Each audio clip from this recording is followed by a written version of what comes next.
তোমার নাম কি? দীক্ষা বিশ্বাস। দীক্ষা বিশ্বাস, তাই তো?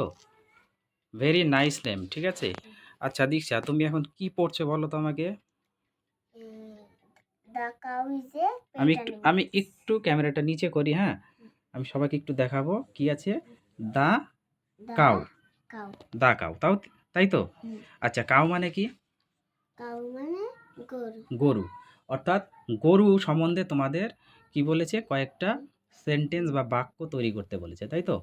এখানে কটা বাক্য আছে? একটা, দুটা, তিনটা, চারটা, পাঁচটা বাক্য আছে, তাই তো। এবার পাঁচটা লাইন তুমি আমাকে একটু পড়ে শোনাতে পারবে যে কি আছে এখানে? তাহলে শুরু করো। প্রথম লাইন কি আছে বলো তো? এটা হ্যাঁ, একদম প্রথম লাইন থেকে এবার শুরু করো। হ্যাঁ, THE hmm, the very good, COW cow. Nice. তারপরে বলো। IS is APET pet animals. ANIMAL. Very good, খুব সুন্দর হয়েছে। The cow is a pet animal. তাহলে এখানে আমরা জানি কাউ মানে গরু। গরু। তারপরে আর কি মানে জানি আমরা? পেট। পেট মানে বলতে পারবে? পেট, পেট মানে পেট মানে বলো তো। পেট মানে, পেট মানে হচ্ছে খুব সুন্দর, হ্যাঁ। এখানে হচ্ছে আমরা ধরবো সুন্দর। আর অ্যানিমেল মানে হচ্ছে জীবজন্তু বা পশু। আমরা এখানে জীবজন্তু ধরবো না, আমরা ধরবো কি? পশু। পশু। তাহলে এবার আমরা একটু বাংলা বলি এটা, হ্যাঁ। The cow is a pet animal, অর্থাৎ গরু হলো সুন্দর একটি পশু। এবার ২ নম্বর লাইনটা আমাকে পড়ে শোনাও। IT ইট হ্যাঁ, HAS has হ্যাঁ। ও FOUR four for E LEGS। খুব সুন্দর। ফোর মানে কত? ফোর মানে চারটে। চারটে।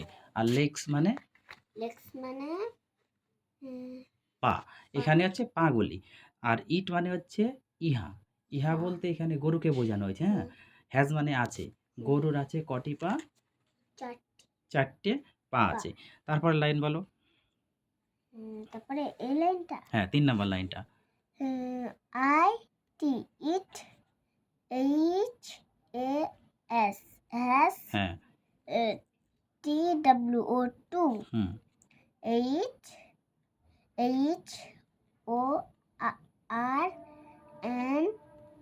HHORNS।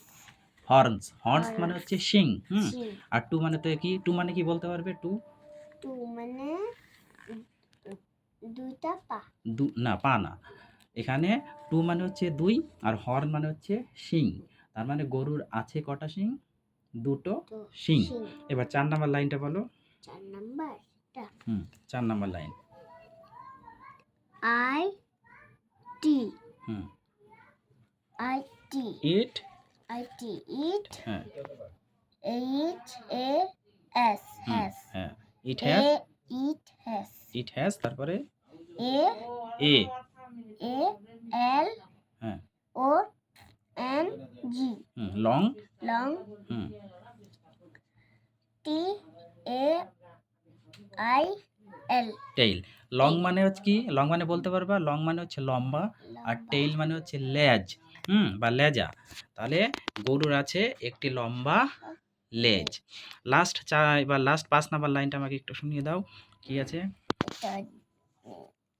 IT it হ্যাঁ, GIBES গিভস gives US আস us MILK মিল্ক। আচ্ছা, গিভস মানে হচ্ছে দেয়, ঠিক আছে। গিভ মানে হচ্ছে দেওয়া, দেয়। আস মানে হচ্ছে আমাদের, আর মিল্ক মানে হচ্ছে দুধ। তাহলে এটার বাংলা হচ্ছে গরু আমাদের দুধ দেয়। তাহলে এই যে ৫টা লাইন, ৫টা লাইন তুমি আমাকে মুখস্থ করে কালকে সুন্দরভাবে কিন্তু দিবে, ঠিক আছে। এটা আমি না দেখে কিন্তু তোমাকে লিখতে দিব। আর এখানে যতগুলো আমি বাংলা মানে বলে দিলাম সবগুলা ধরবো, ঠিক আছে। তো ইংলিশটা তুমি খুব সুন্দর করেছো, হুম।